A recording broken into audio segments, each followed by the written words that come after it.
what position you might be in March? I think the games like this are what, you know, it wasn't like the Missouri game, but people watch those games and they see them and they're not very impressed, and so that sticks in your mind. So we need, if, for example, the conference is not very well thought of, then there's not much you can do when you get to conference short of a, you know, Arizona win or something. And so, yeah, we need a win to maybe validate who we are. These next two would be big that way. What do you think is the answer to containing Bennett, 6'8", freshman? I don't know Bennett from anybody else. He's a good player. They've got a lot of good players. Mosier hurt us a lot last year.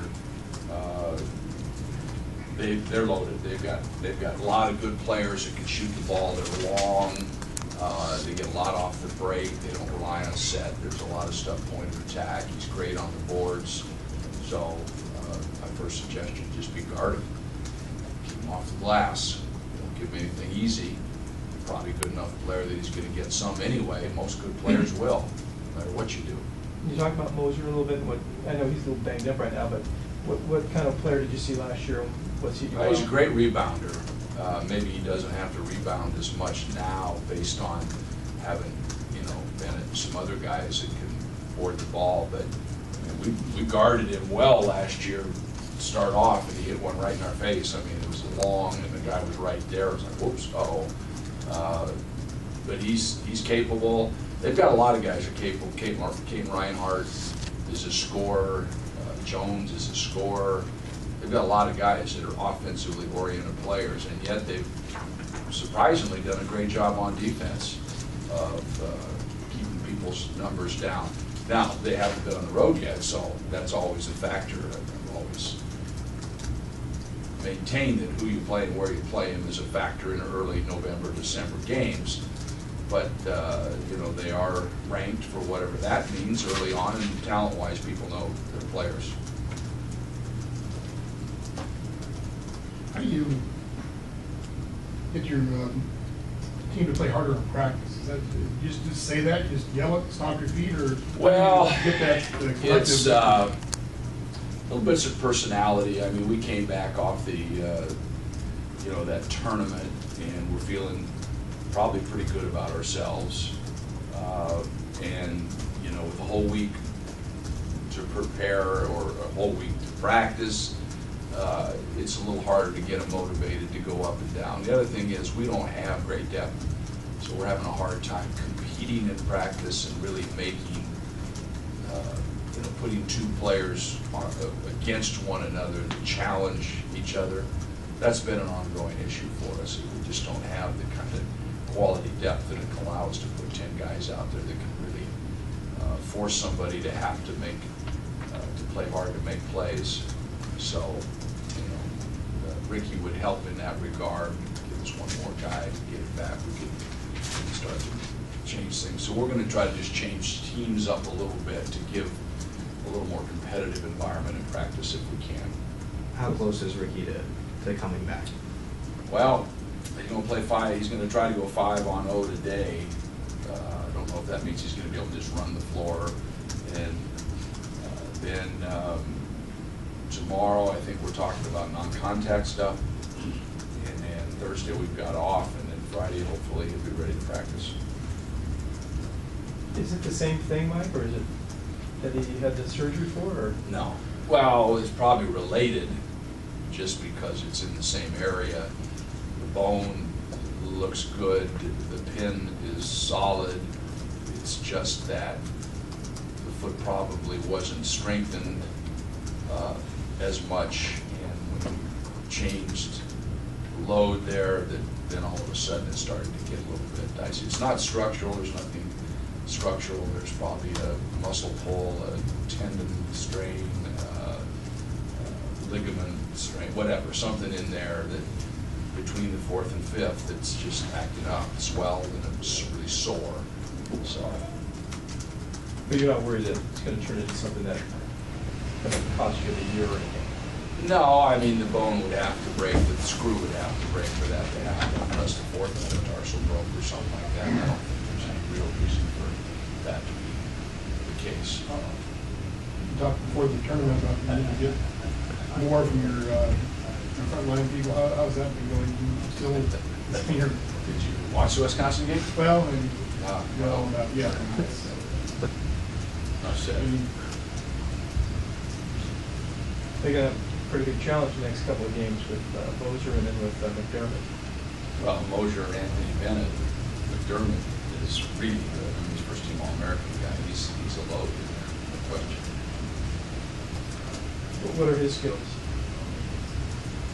Who, McDermott? What? I haven't really looked at him. I watched him play Wisconsin. He's just a monster. He plays so hard and he's so skilled.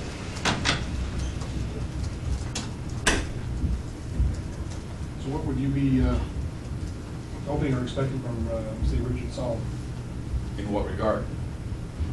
to helping you achieve? First thing would be catch the ball. We had 2 or 3 drop-offs that we could have converted. And we could have been up 8-2 and start the game if we'd have just, caught some balls and been a little more attentive to finishing plays. We've got to be able to do that. We don't expect any of our guys to just take a one-on-one and make all the plays, but we try and run the offense. We've got to be aware of when the ball's going to be passed. We've got to go get it with 2 hands. We've got to find a way to finish. If you can't play Ricky, either now or at some other stretch, are you going to try to expand your rotation? You pretty much played 7 guys, and I realize that's what you feel comfortable with, but are there Well, any if I had other Ricky, I options? would be at 8, which is a decent rotation, Right. and I could, look to find a 9th and 10th guy that could give us something, whether it be energy or rebounding or maybe a perimeter shooter that didn't have to do much against the zone or something like that. That would be a perfect world. But Can you afford to do that without him and make that guy the 8th? I don't know. Probably would be difficult, but you'd still have the same scenario. I would still have to try to find 2 guys that can do something to help us.